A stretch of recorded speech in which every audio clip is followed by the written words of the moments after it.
And we are immediately moving ahead with our fourth panel discussion of the day, which is going to be the last panel discussion for this day. And the topic is Revitalizing the Public-Private Partnership PPP across infrastructure sector.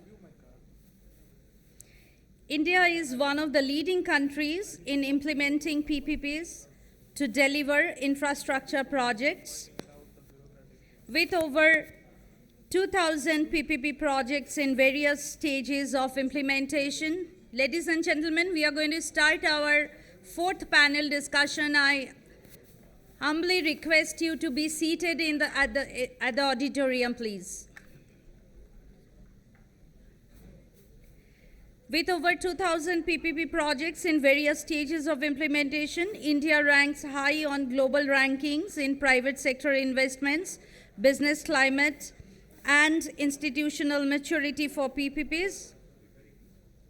Our panelists will delve deep into the ecosystem for PPP projects in energy, roads, ports, airports, railways, metro, ICT, municipal solid waste, natural gas, water and sewage systems that has evolved over 3 decades.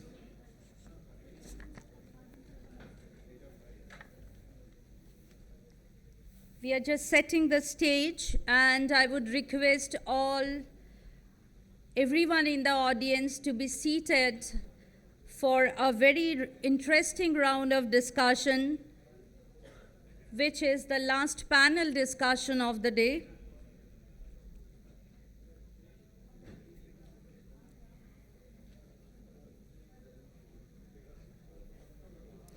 I will invite the speakers on stage. I wanted to invite you, sir, but I think you were. All right. You're welcome. We have Professor Ganeshan Raghuram, Professor Amrita's Gujarat Maritime University, a renowned expert in infrastructure, transport systems, and logistics. Professor Raghuram brings decades of academic and professional excellence to the conference. He has served as the director of IIM Bangalore and previously held key positions at IIM Ahmedabad, including chairperson of the Public Systems Group and Indian Railways chair professor. We welcome you. It is a privilege to welcome you on the dais, sir. I would request the volunteers to put the nameplates very quickly, please, so that our panelists can identify where they would be seating.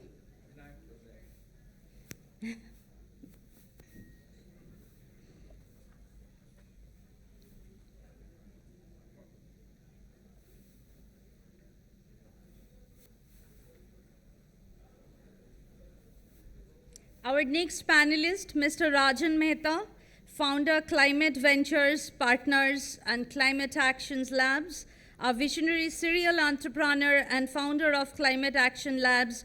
Professor Mehta is leading the change in designing innovative solutions to the climate crisis.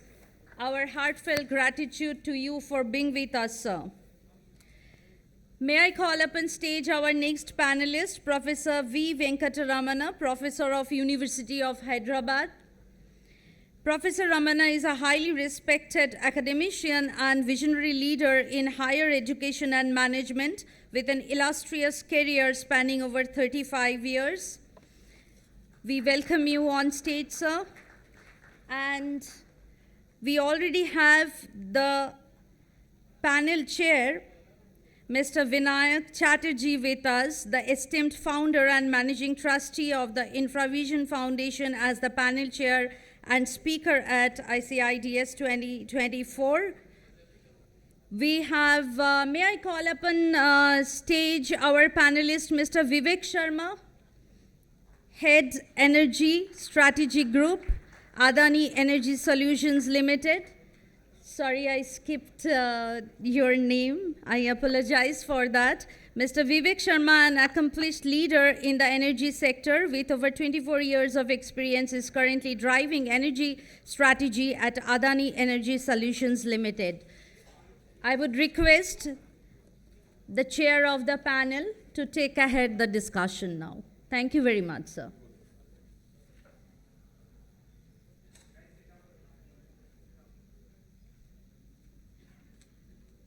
Thank you. It's working? Yeah. Good evening, everybody. I have just been informed that while we had a 1.5-hour session to start with, we now have 55 or 50 minutes of the session.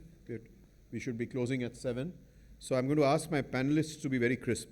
Since you've already introduced everybody, I'm going to skip that stage and call everybody to make their points very, very crisply. And hopefully we may have some time for some questions with the audience, depending on how crisp we are. I'm just going to take 5 minutes to introduce the historical perspective on PPP, because that's what we're going to be discussing today. In my view, since independence, India has gone through 8 stages of the infra-cycle development. And PPP has evolved in this historical perspective. The first stage was from 1947 to 1992, which I call the period of public expenditure, period pure nation building. Phase 2 was 1992 to 1997, which was the early stages of PPP. The early 90s witnessed the green shoots of public-private partnership with 2 power plants, Spectrum's Kakinada and GVK's Jagrupadu power plants, were 2 of the 8 fast-track projects approved by government in 1992. So they were the green shoots of PPP, and people have forgotten that the smallest road project, which was a 12-kilometer long Rao-Pitampur toll road by ILFS, was actually the first PPP road project. This is the 1992 to 1997 phase 2. Phase 3 is unleashing PPP, 1997 to 2007, a decade of tremendous action in PPP. And there are reasons why we say 1997 is actually the seminal year for the upturn in PPP. That year, an expert group on commercialization of infrastructure projects chaired by Dr. Rakesh Mohan submitted the path-breaking report advocating a significant role for private capital. Following that report saw a whole set of activities coming together. The setting up of the Infrastructure Development Finance Corporation, the Telecom Regulatory Authority of India Act was passed, Tariff Authority of Major Ports was set up, and private sector allowed into ports through an amendment in the Major Port Trust Act. An ordinance was introduced which brought into being the apex regulators in the electricity sector and the center and the states. All this happened in around 97, 98, and that unleashed a decade of PPP. The next stage, which I call phase 4, is the heights of PPP, where PPP actually took off with massive funding. And Prime Minister Manmohan Singh, that time from the ramparts of the Red Fort in the 15th August speech, talked about the private sector unleashing animal spirits to fully build the nation through PPP. So all that happened was from 2007 to 2012, huge amount of debt, equity, foreign direct investment, and a new crop of Indian entrepreneurs came up who became entrepreneurs in the Indian infrastructure sector. And that then led to a very, very significant setback, which I call the age of NPAs, which is phase 5 from 2012 to 2014. PPP started dipping, and there was what was finally called the twin balance sheet problem. Banks were saddled with NPAs, and the corporate sector became sick for various reasons. Analysts have gone to town analyzing why PPA crashed, but it did crash from the period 2012 to 2014, aptly called the twin balance sheet problem. And then we come to the phase in 2014, which I'm calling phase 6, which is when the NDA government came to power. And between the Prime Minister and Mr. Nitin Gadkari and others and Piyush Goyal, they quickly saw that PPP had crashed and that they had to spend the next 4-5 years cleaning up the 20 lakh crore mess that was called the twin balance sheet problem. Many, many infra companies went bankrupt, many NBFCs went bankrupt, and many developers went bankrupt. And therefore, the government took the route to saying now PPP has to be completely reset, and we are going to now build the country through EPC. So that brought us into phase 6, 2014 to 2020, called back to EPC, when most of the large infrastructure projects were built by public expenditure, and PPP, which had risen to a height of 37% of India's capital spend on infrastructure, the private capital dipped down to as low as 17, 18%. So PPP took a back seat. Government expenditure, public expenditure, again came to the forefront. Then we come to the phase, what I call the Jugalbandi phase, phase 7, which is 2020 to 2023, when 2 engines started working. The government worked on the National Infrastructure Plan by public expenditure and also created the NMP, National Monetization Plan, which started to monetize the projects which were built by public expenditure. So this Jugalbandi was an interesting model where projects, to de-risk them, were built with public expenditure, and when the risk was over, they got monetized through InvITs or REITs or bid outs, whatever, to get the money back. So this Jugalbandi was supposedly at play from 2020 to 2023, and now we come to the phase of 2023 and 2024 where we are living in, which is the current phase of PPP, which is phase 8, where once again the government has realized that it has insufficient funds to build infrastructure again and is wanting private sector back, this time not just in core infrastructure, but also in social infrastructure, in health and education, and also in a very neglected sector called agri-infrastructure. So a whole lot of PPP exercises are underway to get PPP back, having learned the lessons in core infrastructure. That's my historical perspective on PPP, how it started, where it is today. And with these opening comments on the historical perspective, I'm now going to ask the panelists to come in. I'm going to first ask, introductions are over, so I'm not going to spend more time there. I'm going to ask Professor Raghuram, who is probably India's best known academician on infrastructure issues in the country, for whom I personally have great respect, to come and share his views. And as I said, time is of the essence, sir. It's 6:15, and all of us have another 45 minutes before we are escorted downstage. Over to you, sir.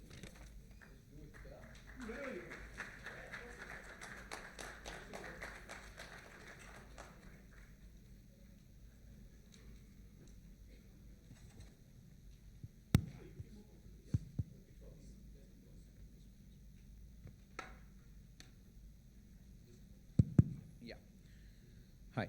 Well, thanks, Vinayak. That's a sort of nice characterization of what is happening. In fact, I'm just thinking that I think the state of public finance in the country is so much better, what with the better GST and, the oil sector, surpluses in the oil sector and better tax compliances and so on, that do we really need PPP in a very aggressive way? And I see actually the government is moving in that direction. I mean, railways is a very good example. In fact, they attempted, I think the only successful or attempted privatization, a few port connectivity projects, but done decades ago. Then the container train operations came in, which I would say from a success point of view is very, very moderate. There are reasons, one can get into it. Then they tried passenger train operations. In fact, there was a lot of effort put in. But actually, one could have very clearly said that it was not going to succeed for a very simple reason, which railways anyway overlooked, and that is the need for an independent regulator. So anyway, in 2 years' time, the whole thing came to naught.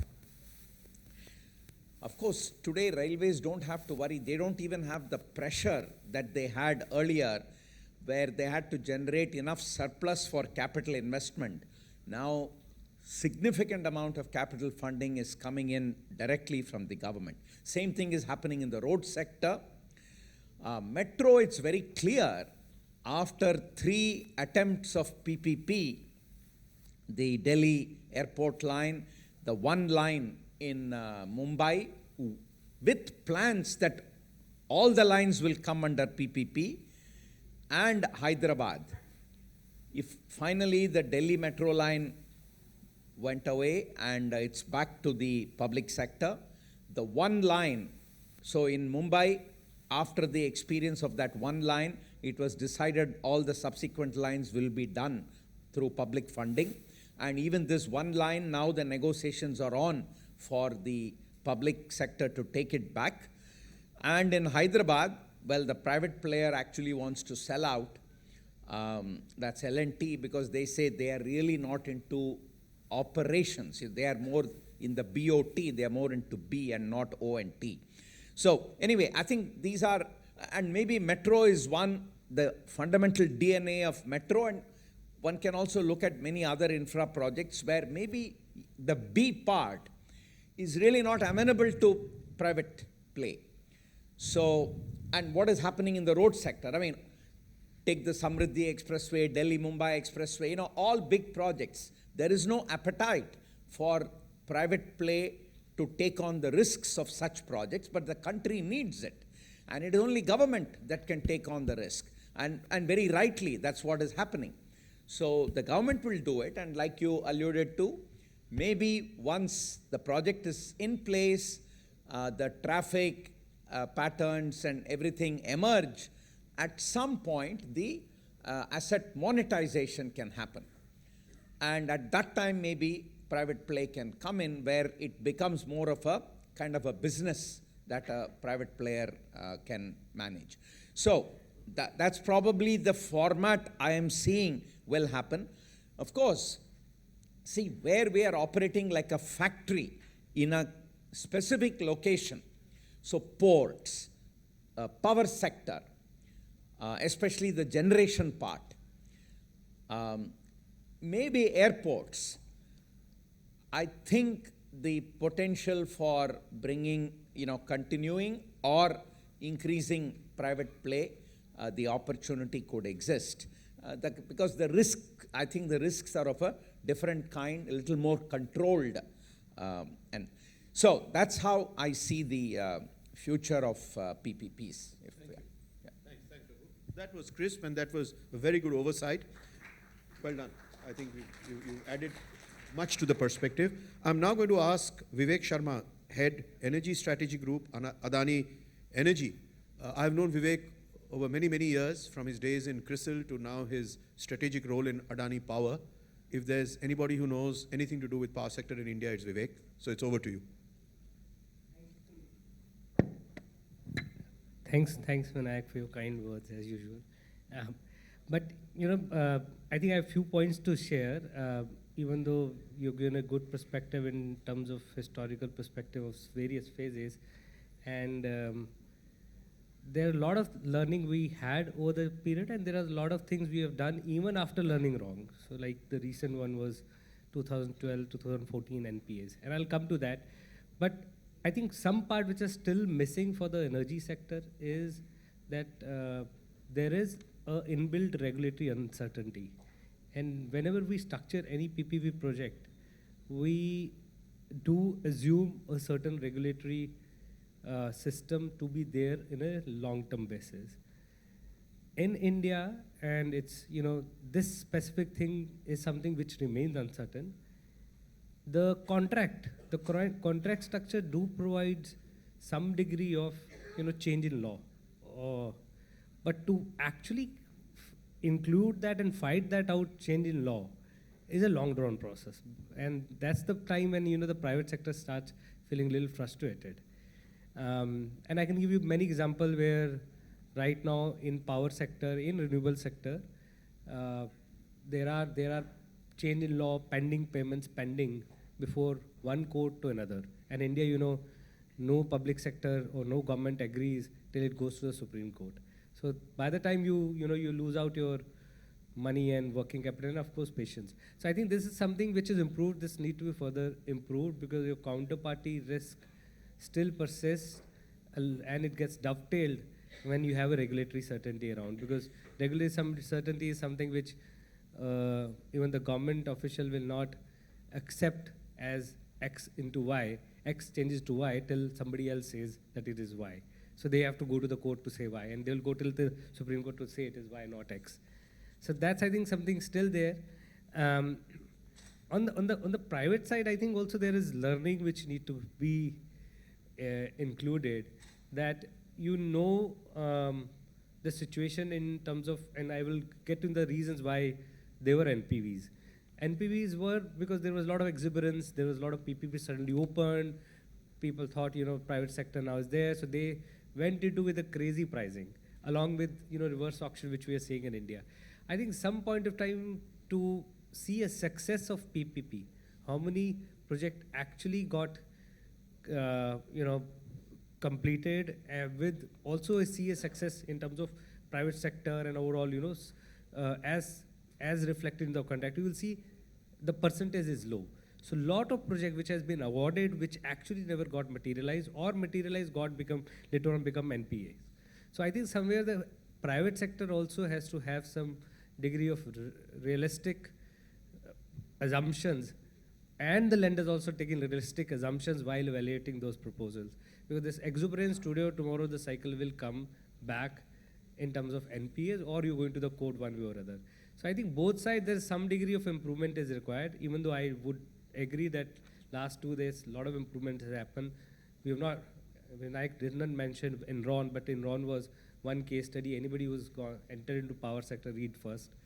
And there again, the beauty of that Enron case study was that the counterparty risk was never thought through well, and the Enron thought whatever the price will be passed on and the consumer will pay. So the entire system collapsed when the procurer stopped honoring the contract because the price went up, LNG gas price went up, and they said they will not be able to pay. So that situation, from that I think we reached certain level where a lot of maturity has happened in procurer also. Our contracts have improved, learning has improved, but still I would say one thing which we can still do better is to bring more regulatory certainty in the system so that the PPP contracts need not be opened. Thank you, Vivek. I'm sure if he had given you 5 hours, you could have carried on. I am now going to, Vivek knows a hell of a lot on power. I've learned a lot from him too. So I'm now going to ask Professor Venkat Ramana. He's currently Professor School of Management Studies, University of Hyderabad, but has had a very, very varied experience in institutions and infrastructure and public policy over the decades. So your thoughts, sir. I would like to, first of all, thank you, and thank you, Adani University, for having organized this. It's a great get-together of like-minded and thinking professionals and practitioners. So if you look at it, the basic purpose of the PPP was to kind of get two parties together, and then who have strengths in their relative, who have their own strengths, and also share the associated risks. Over the many years, like what Vinayak ji said, it has been a kind of a roller coaster ride in this era of PPP, this thing. Almost we find that around 2,000 projects have been implemented, some have been in this thing, and then some caught up in some legal tangles, etc.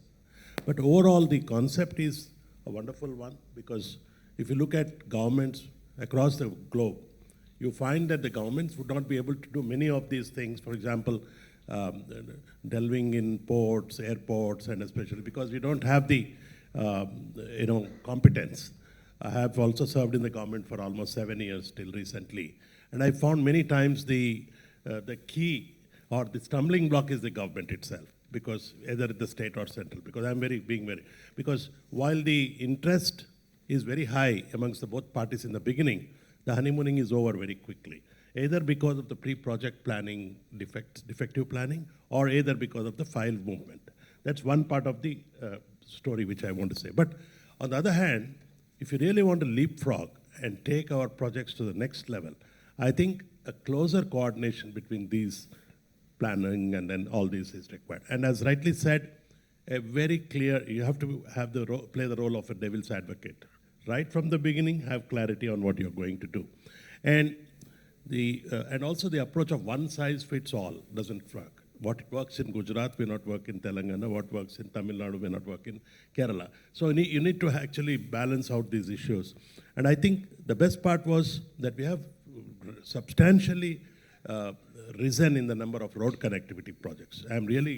I want to compliment, the ministries, whoever it is, because that's just sheer, it connected towns, it is connected. Similarly, airports, if you see it, activity has grown up. Just before this discussion, we were thinking.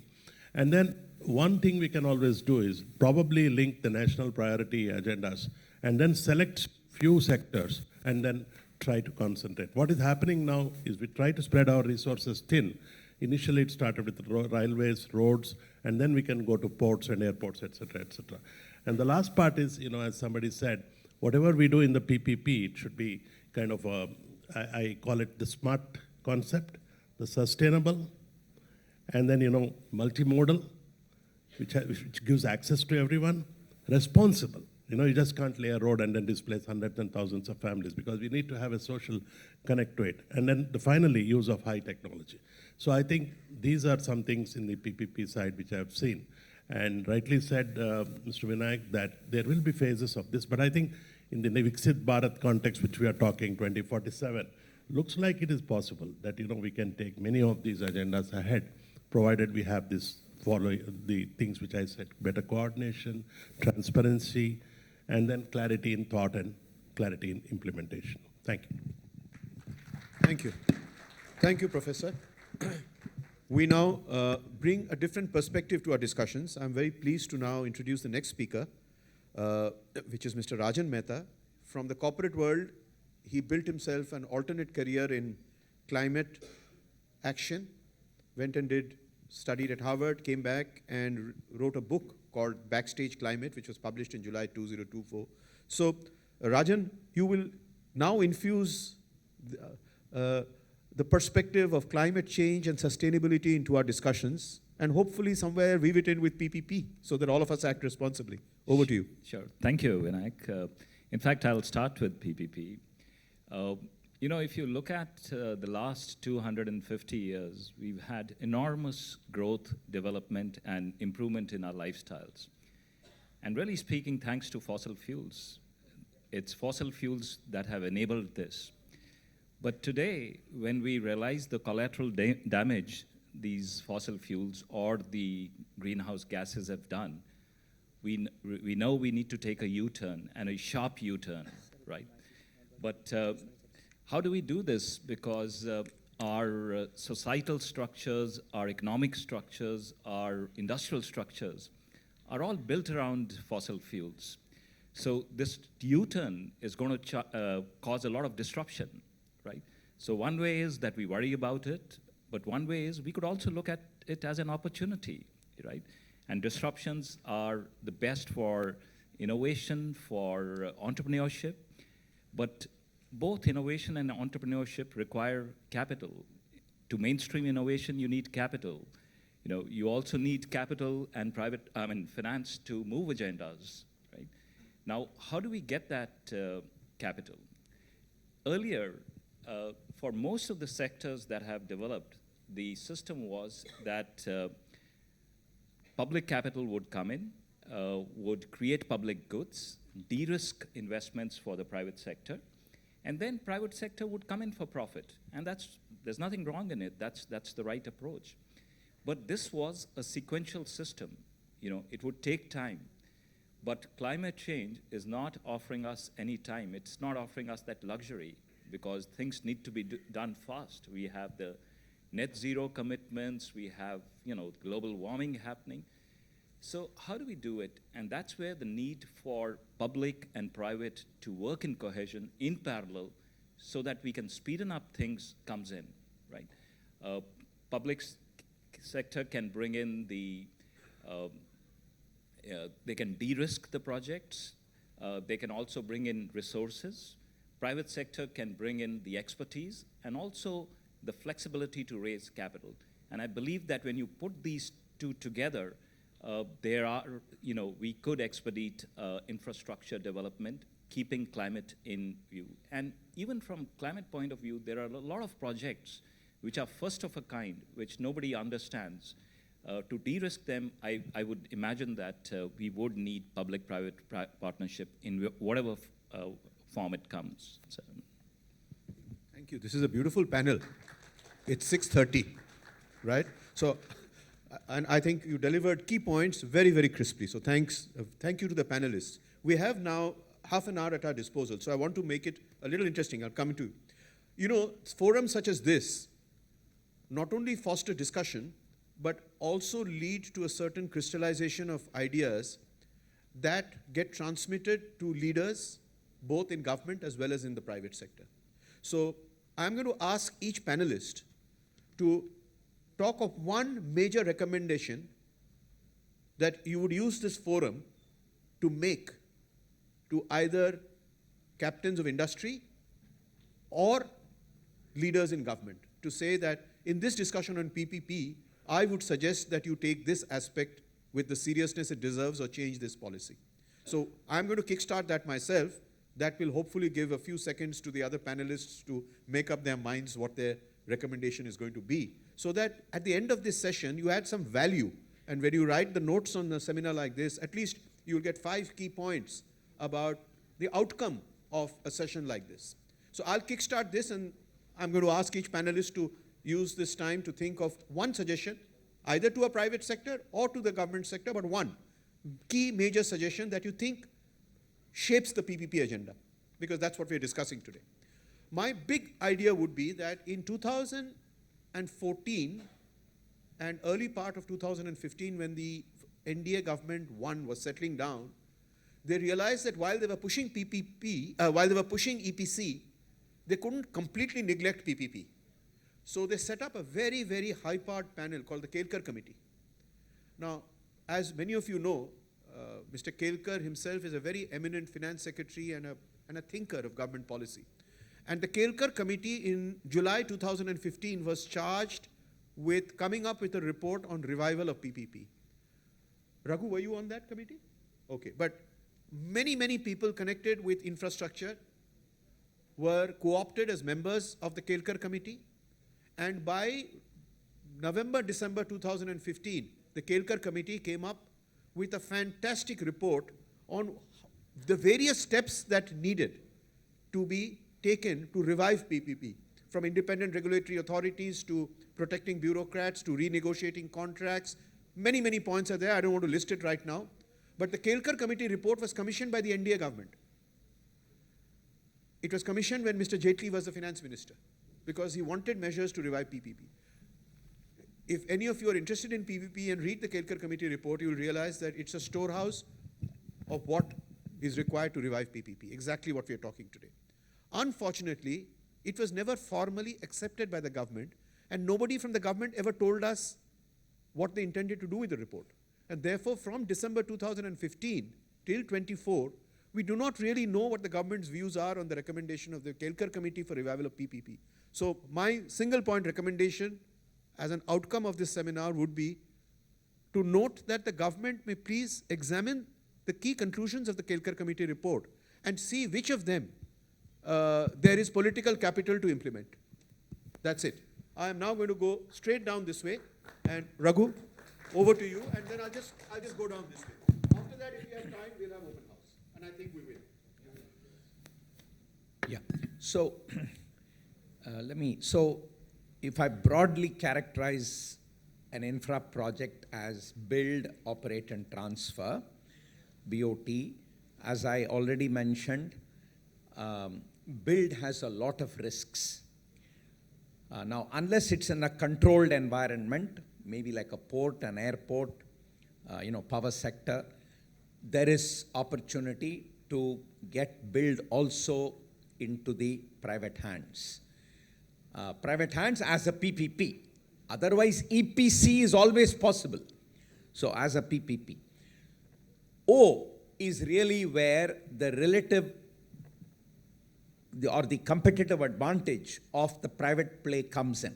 Because the operations, they can be more efficient. And in fact, if you see traditionally, when we weren't talking PPPs, but we allowed sectors to grow, traditionally airlines would have been private, but airports were not. Shipping lines were private, ports were not. So it is the service sector, the operations side, that was much more, in sync with a private initiative. Now, of course, there is a difference. One is when you're in a B2C market, railways, metro, roads, or a B2B market, like say ports. Where it is B2B, again, naturally more amenable, I think the private sector can do it, and I think therefore it's not surprising, Adani, great job in port sector. Yeah. So, if we look at many other sectors where the operations phase is where we want to bring in the private sector, like the thought is in metro now, and maybe it will happen could happen in railways, maybe airports, so I think the single most important thing is, do we have the right regulatory framework and institution? And the regulation is not necessarily to control the private play. The regulation is to protect the private players against overreach by the government. In fact, in railways, that was the single reason why it failed, because there was enough scope of overreach by the railway ministry, and the regulation, I mean, there was hardly any regulation that would protect the private players. And I think that is the need. So if we do that, I think we can create the right ecosystem for bringing in or taking advantage of private play, at least in the customer-facing operations part of PPPs, and subsequently maybe the asset monetization. Yeah.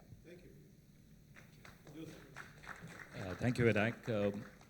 I think India plays a pivotal role in what happens to climate in the years to come, because looking at our growth, our development, where probably we have to build as much infrastructure as is already there over the next 30, 40 years.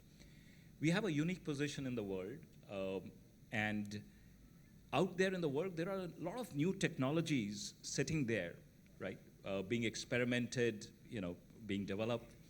I think we need in India to shift our mindset from being a user of these technologies to bringing them in and taking a leading position and take them out to the world then, or be the first ones to implement and grow our industry, our businesses around that. For that, I think if through a public-private partnership or whatever model works, we can get some of these technologies into India, set up demonstration projects, set up these initial systems so that we develop a leadership position in those and not only implement there in India, but they take them out to the world. I think that kind of a structure would really help us grow in the future.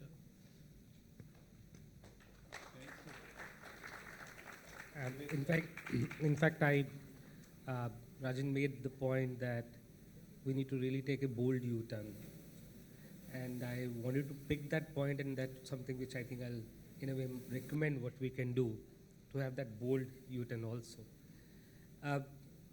Whether in India or outside India, when we talk of climate change, we do talk along with it these days. At least top of the list is green hydrogen. And of course, their derivatives ammonia. I've not seen any government, including in India, that any mandate has been given to procure, which is covering your counterparty. In India, it could be an issue of food security also. I'm just, thinking slightly two steps ahead. In India, we are procuring ammonia or through imports making around 80% for fertilizer. Our fertilizer is dependent on 80% outside. If we give a mandate that it has to be green, indigenous ammonia, what you are saying, that a lot of calibration will happen where the technology from the West can be bought here, economies can come from here, and we can then become net exporter of this. Similarly, whether it is Europe or US, Europe is still in a way indirectly has CABM, which, if it is not green, you will be charged more. But the mandate per se is not there. Japan, they are talking of a mandate. If you're really serious on green ammonia or climate change, I think the big one among, elephant in the room is if we get green hydrogen and derivatives right. And for that, we need to cover the counterparty risk, the buyer risk. Therefore, we need a mandate there. Understood. Good point. You might just get a mandate. There is talk of a 10-20% mandated, but let's see. At least for three key industries, Ethanol, chemicals, steel, ethanol, we need to do similar. Yeah, I think, thank you, Mr. Vinayak, for asking that. You said 1 point, right? Yeah, one point. I think I'll just drift from all that which we were talking. How do we make the PPPs more effective? How do we implement them in the first phase? We need quality manpower. If you really look at the scenario out there, you find that capacity building is almost not there. Many of the institutions have been churning out grads who do not know about the new technologies, new applications, new knowledge systems. I'm really glad Adani University has started MBA in infrastructure management. I hope it's doing well. So point is, in the gig economy, you need bar benders, construction site, supervisors, planners, and you have seen it in the last few years. Projects are very good. They're highly, but there will be delays, there will be cost overruns, time overruns, just because you don't have the capacity building initiatives. As a person from the academy, I think it's the right time that we take up these as an important issue. When we plan any PPP initiative, you should also plan the backstage kind of a planning, including the human resources required. For example, a loco driver cannot drive a metro train. And the success stories are that, if you see in Hyderabad, I never traveled in Hyderabad metro, but women who were erstwhile were not present in the workforce, they're coming as the metro drivers, they're coming as ticket collectors, so many issues, So you can actually get a social balance by training, empowering people to take on these very new upcoming areas like airports, roads, etc. To a large extent, you find rural India also getting encompassed into this job market. So from the social angle, I'm saying that whether it is power, airports, roads, etc., you need to have the preparedness, number one, and prepare the workforce for the future. So we say future ready. Last point is we just started in Telangana a university called Skills University. And the aim is to prepare youngsters, and everybody cannot be an engineer, and everybody cannot be an pilot. You need to prepare different classes of people for different opportunities, upscale, retrain, all those things. So I think the one thing which I would bet upon and which I would suggest to all of us sitting in this panel, to all of you, is to look at these capacity building initiatives. Thank you. So far as the organizers of this seminar are concerned, and whoever's taking the notes, I'm sure there is, you got 5 points from this panel. You've got my point on implementing the recommendations of the Kelkar committee. You've got Raghu's point of independent regulators to protect private sector from governmental overreach. And there are some political waves in Delhi that such mandates are on their way, so we look forward. So that's an important suggestion. And finally, sir, I think even within the Adani group, the sheer scale of capex has led us to the conclusion that you've been talking, sir, that there is an acute shortage of skills across the value chain of infrastructure. From top-end people who are doing project planning and monitoring, right down to bar benders, welders, pipe.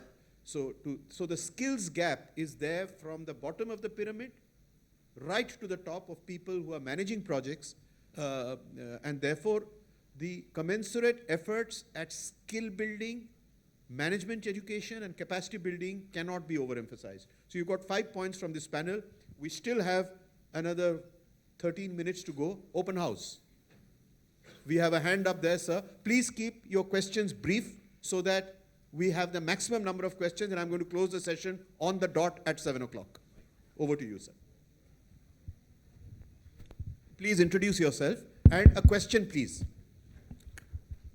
And maybe you want to say, introduce yourself and say the question is directed to whom? Yeah, myself, Dr. Pankaj Sampath, working with IDEC and India PPP Capacity Building Trust. Rather, suggestion and a question how to solve this problem.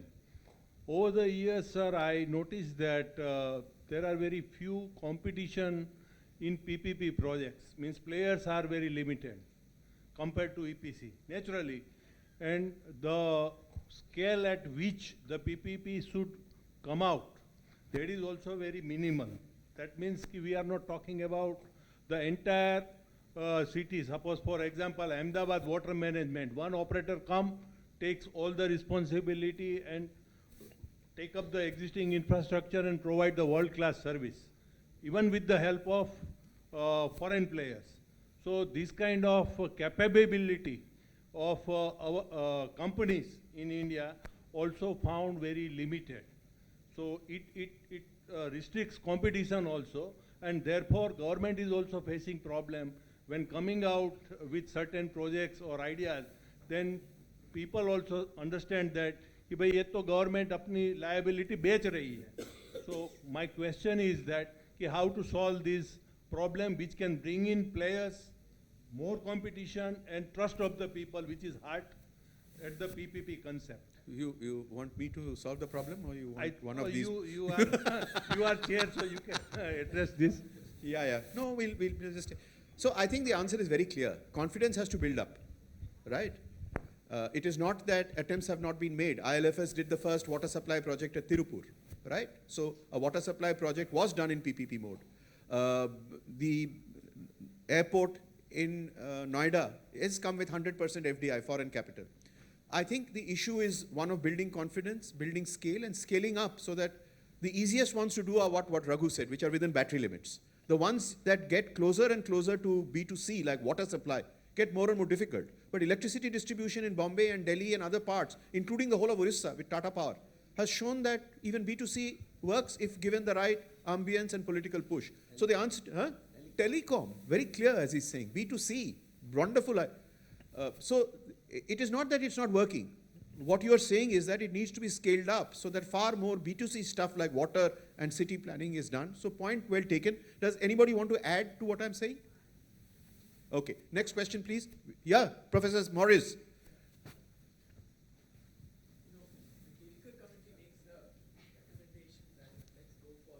PI. Go for? 3PI. Yeah. You know, that institution which can sit there and think and do things. Because they found a limitation in the MCAs. Okay? Now, I would fully agree with that you can't drive everything by MCAs. MCAs need to be modified, even in the case of roads where the MCAs tend to be simple. If you have to go to domains like urban infrastructure, you would need 3PI. And we have been talking about 3PI. I have myself written about that way back in 2002 and so on. So the point is, it was floated by, if I'm not mistaken, Arvind Mayaram. That's one reason it didn't take off. And it didn't take off. Okay? Yeah, so, and of course, when we looked at it, we found that it should not have taken off because they kind of bundled a developmental role to it, which they should not have. Now my question is, okay, government is not doing it, but this is an ideal thing where, let us say, a group of private sector people can put together the beginnings of a 3PI India, bring academics, lawyers, and people from industry also with that experience, so that they can start writing, let's say, 2/3 or 3/4 of each potential contract in the form of MCAs, okay? And be ready. Then we can bring in government guys also. So instead of government funding it, why not a set of private sector fund it? It can be a wonderful thing, provided the private sector is clear that we don't want to have rents. You get what I'm saying? If the PPP has to be fair, then the private sector must say we don't want rents. And much of the private sector actually doesn't want rents. So as a leader in this, in the consulting space, why don't you start a 3PI, the beginnings of a 3PI India? It's addressed straight at you. Well, this idea of 3PI was very strongly propagated by experts like you in your very, very active involvement at IIM Ahmedabad in those days, along with many of your other colleagues, whom I remember well. The important point is that in the budget, in Mr. God bless his soul, in Mr. Arun Jaitley's first budget, maiden budget, July 2014, do you know what sum was? There is a budget paragraph which says the government is pleased to create an institution to revitalize PPP called 3P India. You are right that the note was written by Arvind Mayaram, who was Secretary of Finance at that stage. And surprise of surprises, allocation of 500 crores was made in the 2014 union budget to create this institution, to catalyze PPP and do exactly what you're saying, to create bespoke MCA, model concession agreements, create independent regulatory authorities, and all the stuff that happened. Unfortunately, that 500 crores disappeared. And what we have now in the last budget is Madam Sitaraman speaking once again of reviving PPP and creating an office of PPP under the Secretary DEA in an office in Janpat, where a bunch of guys seconded by ADB and others are, God knows what they're doing. So your point is very valid. The question is who's going to take the lead here? And you are suggesting that a group of influencing policymakers outside the government rally around to press for the idea, for which a 500 crore allocation is still lying unspent. It's a very powerful idea. I'm only trying to ask myself who such a person could be. It has to be a person of very strong national stature. We have one here in Ahmedabad in any way, and needs to maybe coalesce around him and others interested in this space to create that institution. But it's a point that I think other panelists may also have a view. So I'm going to ask for quick responses on Professor Sebastian Morris's point. Shall we start from that side? You have any? I fully agree with you, Very good. Vivek? Professor Morris. Done? Some consortium-led kind of a thing. Sebastian, you got a 100% consensus. Now the million-dollar question, who's going to do it? We'll talk about, we'll leave that to the organizers. They should think about it and get back to see who. Maybe Adani University can do it, you know. I mean, after all, they've got the big name behind it, you know. So we'll leave the thought with them. You got a question, please introduce yourself. Sorry, I think I'm not looking this side. I'll come back to you after this. Please introduce yourself, and I'm not going to take the next question. It has to be to one of the panelists. I'm Professor Ashish Verma from Indian Institute of Science, Bangalore. This is a question for Professor Raghuram. You touched upon PPPs in different modes and how have been the success story, metro, not so successful. Bus transport and active modes have been a central focus of sustainability principles. There have been few experiences or experiments of buses running on PPP, not so successful. Indore tried it. And also in cycle sharing systems, which were quite visible pre-COVID, they've all vanished.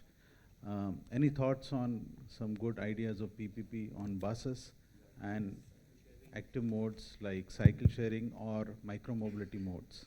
Thank you. Yeah, sorry, on cycles I have a different view. I don't think as a society we are ready for it. I think I would have said the day those cycle things were coming, it was good, to say that we are trying to do it. And it was bound to, what happened was bound to happen. Anyway, because that requires a much larger sort of planning and maybe in new areas and all. But coming to buses, yeah. So, see, again, we have to be very clear that we don't bring in PPP and then tie them down. Now, Odisha there is a Lakshmi service and Mobus.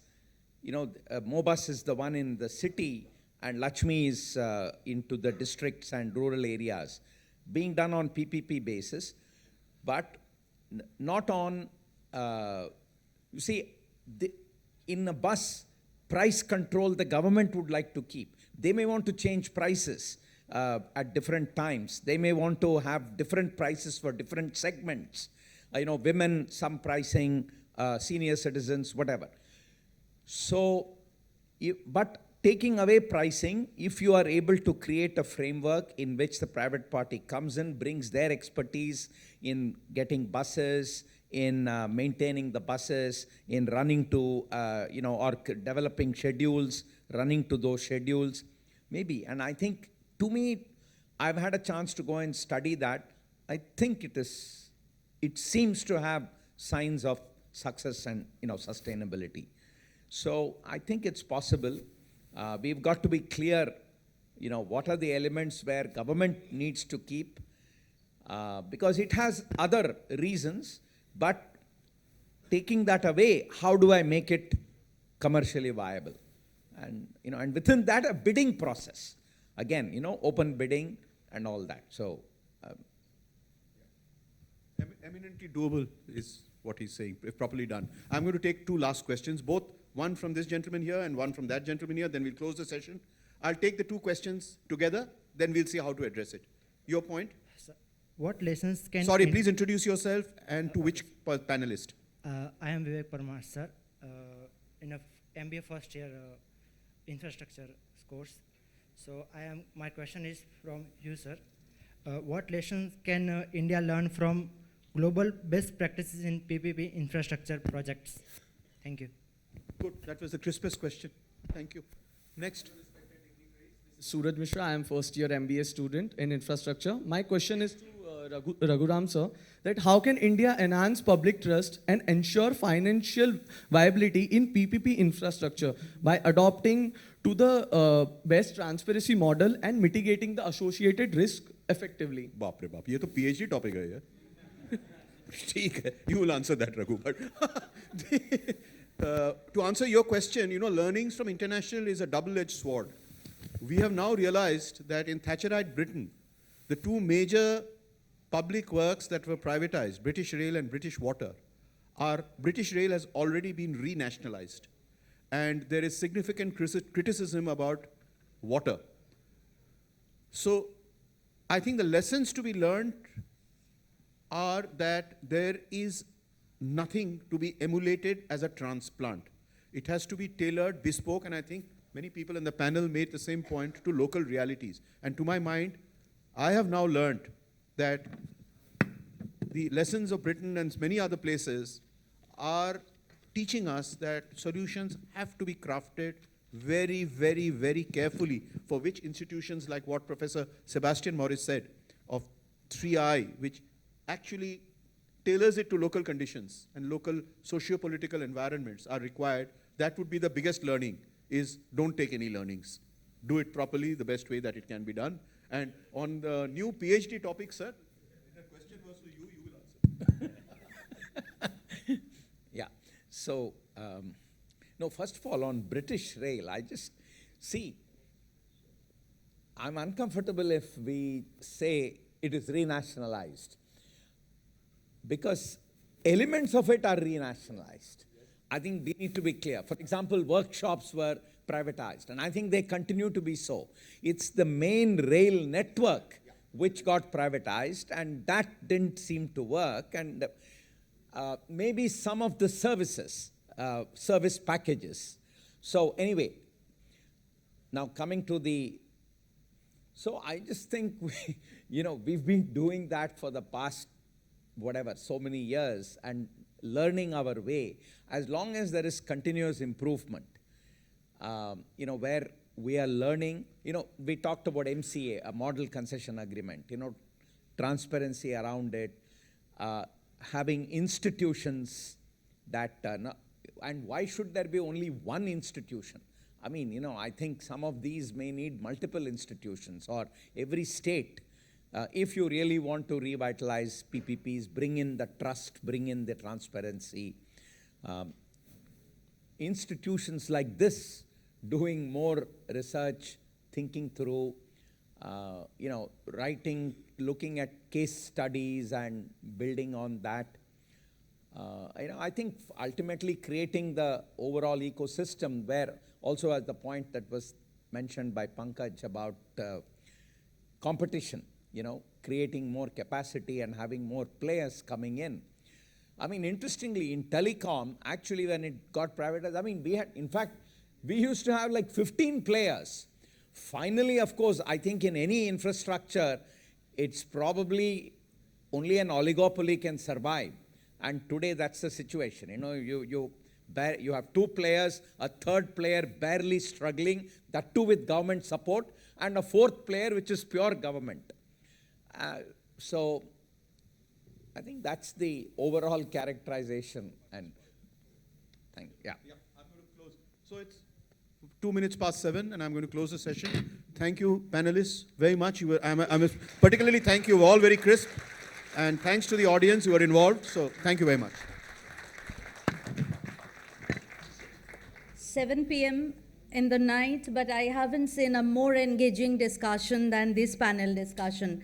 The panelists have smoothly and precisely enabled us navigate the entire PPP ecosystem and came up with very valid recommendations.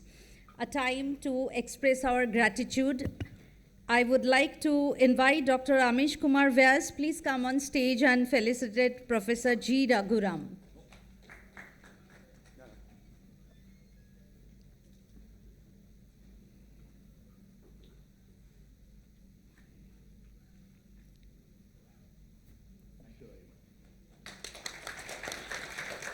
Thank you very much, sir.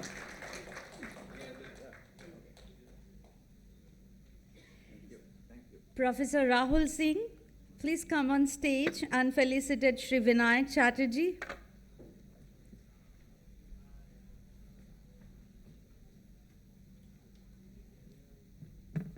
Round of applause from all of you, ladies and gentlemen.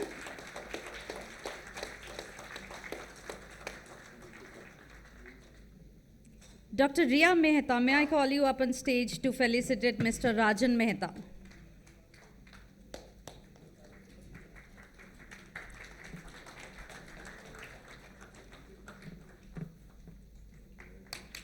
Thank you, sir. Dr. Samir Patel, please come on stage to felicitate Professor V. Venkataramana.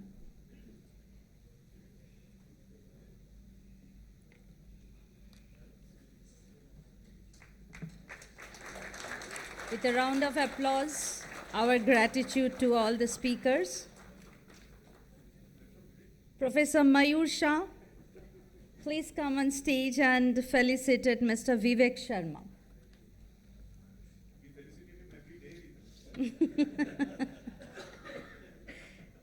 This is from all of us from Adani University for making the panel so interesting.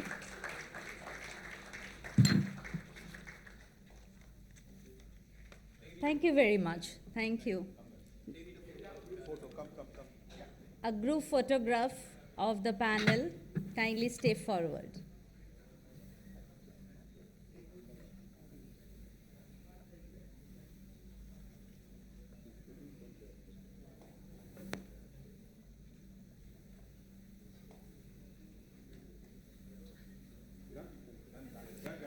Thank you very much, everyone, by adding value, by asking meaningful questions. We are taking 15 minutes break, and then we are meeting for a fireside chat